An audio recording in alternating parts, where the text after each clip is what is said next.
Digital PR done right. What even is digital PR? Today, I'm joined with the market leader, Ani from DWS.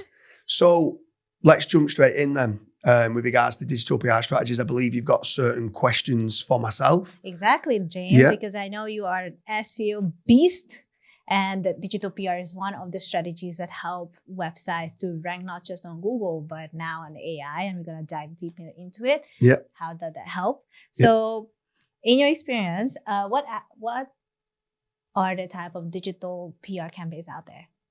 So there's multiple different digital PR campaigns. So it's profile PR, which is absolutely massive for personal branding. I think it's key. There's expert commentary, which if someone's in the SEO industry, they'll understand that it's almost like a niche edit inside of it, an existing article, and then they're kind of the expert giving some sort of commentary that's there. And then there's just general brand exposure. Digital PR is absolutely key, both for SEO and, like you said, it's become even more important now with regards to LLM visibility. Getting on those trusted sources is key. ChatGPT, Gemini, AI overviews, stuff like that, AI mode, Grok, Perplexity, they're all using these trusted sources, and it's helping seed the LLMs, which then the AI is becoming your 24/7 kind of sales machine. So digital PR now, in my opinion, has become more important than it ever has been. Exactly. And I've seen that in our team, we run either reactive or like sort of like a proactive campaign. So we kind of divide the digital PR into like two buckets. One of them is reactive, which is like, something happened, like a war started. So now a brand could kind of give their sort of opinion and angle.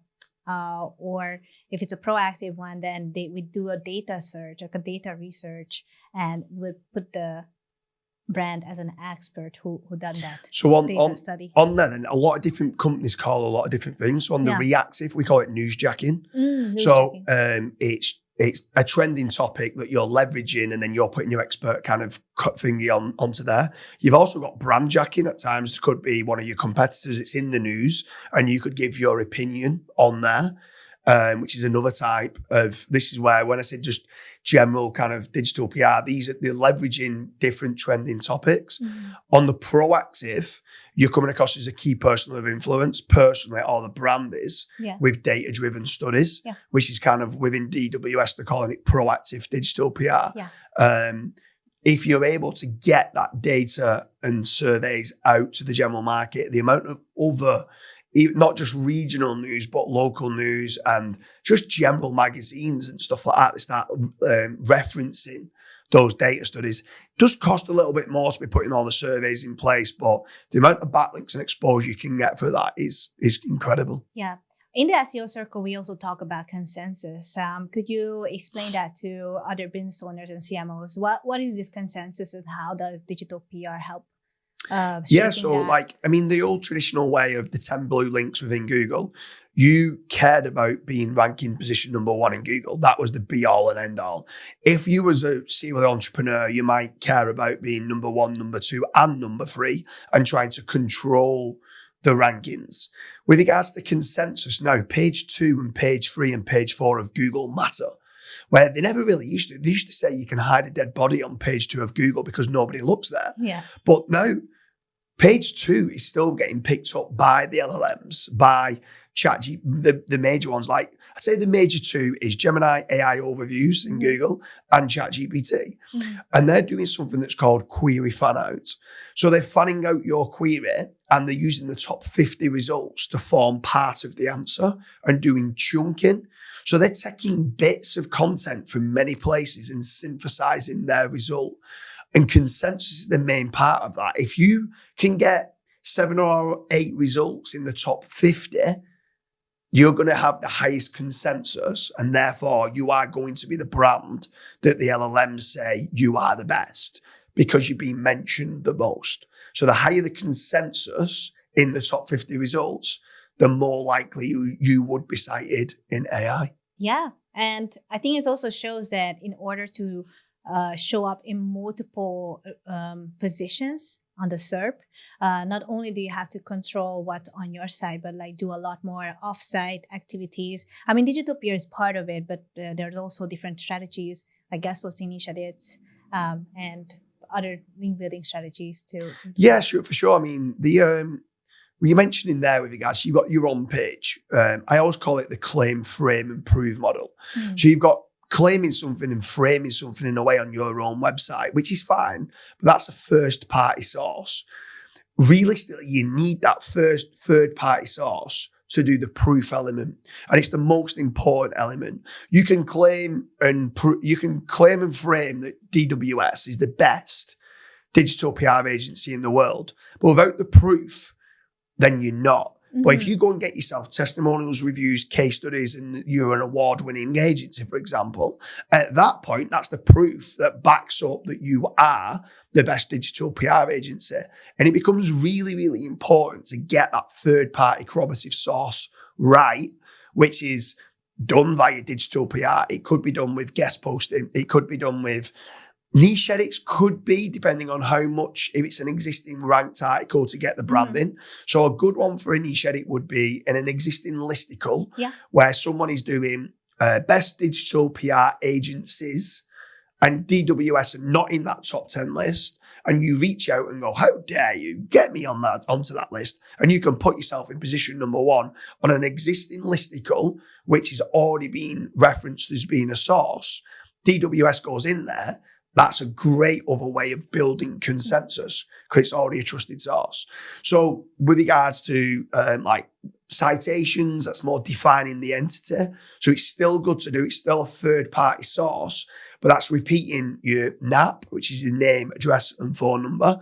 And if you keep defining the entity, if they know who you are, I always say who you are, what you do, and why you're freaking brilliant. So the who you are, define the entity. Who is DWS? When was DWS founded? Who is the founder of DWS? What services did DWS do? Is the what you do? Why they're freaking brilliant is the third-party corroborative sources for the proof. And I think people need to do all 3 elements. And if they don't, they're missing out a lot of the time on not getting the digital PR, which is the trusted sources. It's going to build the consensus. It's going to get you in the AI. And it's also going to help better rankings within Google or Bing. Yeah. And now that people know the importance of digital PR and how it affects not just Google, but AI rankings, when do you think is the best time for a brand to start investing in digital PR? That's a great question. And some people don't like me saying this, but I believe you should start it straight away. ASAP? As soon as possible. So like, I believe you should, when you first launch the site, I believe you should define the entity. So you go and get what a real business would probably do. He'd probably go and get himself listed in all the business kind of directories. So go and get yourself in there. They're all no follow, naked URL backlinks. But literally from day one, if you've gone and done a great job. So if I've gone and bought a business or I've been setting up a new business and we've gone and done the first few weeks, we've gone and done some really good prestigious jobs. I want to shout and scream about that. I want to get the digital PR campaign to shout and scream about these jobs that I've done. If I want to become an expert in a field or in an industry, at that point, I might need to start coming up with some data that can reference my brand because I've got a brand new brand that I need to get out there because you're not a brand until Google knows who you are and can define who you are. And there's something, I don't know if you've ever heard of it, there's something called a KGM ID. Stands for Knowledge Graph Machine ID. And until your brand has got a KGM ID in Google, you are not a brand. You are not an entity. Google doesn't know who you are. So until I got a KGM ID, James Dooley was just fresh air. Like, in fact, James Dooley, every time someone said James Dooley is a brilliant SEO, James Dooley is a lead generation expert, they was always referencing a music composer in the US because that's who had the KGM ID for James Dooley. Until I managed to get the KGM ID in the knowledge graph, which digital PR massively helps you get that because they've got trusted sources. Until you get that, you're not a known brand. And a lot of people forget that element as well. And when you can do good quality digital PR, they're the trusted sources that you can add into your wiki data, which then helps you get the knowledge panel. And everyone should be working towards getting a corporate knowledge panel and a personal knowledge panel, because that forms part of the training data within LLMs. It's the cheapest way of information retrieval that you can get if you're a known entity. And if you're not, you're going to struggle. Understood. Yeah. Right. So one of the things that now people want to probably know, like how to start a digital PR campaign. There are so many ways. We have started in the beginning. What is your favorite way to start a digital PR campaign? So number one thing that I always say is don't procrastinate. So just you need to get going. And what I would do is I'm a big advocate that if I need my roof fixing, guess who I'm going to go and get to fix my roof? A roofer. Yeah. So if I'm looking to get digital PR, I'm going to be going out there and I'm going to be searching for the best digital PR agencies that there is out there. I'm obviously joined with yourself, so I'm going to recommend DWS. I think DWS do a great job on digital PR. There is other agencies out there. And if people prefer an existing digital PR agency that they're using and doing a good job, then fair enough. But DWS do a great job. I know the founder very well. I know yourself very well. I know that you do a good job. Yeah. I think it's more, go and choose your preferred digital PR agency and check to see they're doing a good job. And if they are doing a good job, run a second campaign and run a third campaign. Correct. We obviously use yourself quite a lot. You do a great job. You get the trusted sources. We're able to connect all those sources within Schema. We're able to add it to the Wikidata. And then from there, then it helps us to get a knowledge panel, which forms part of the training data. All these pieces of the jigsaw puzzle fit together and long-term make it cheaper for Google and the LLMs to be able to rank your brand. Got it. Thank you so much, James. Thank you very much. Yeah. Anyone who's watching this, we hope you like the episode on what is digital PR and why digital PR is important. If you feel like me or Annie has missed anything, make sure you leave a comment in the comment section. Thank you very much.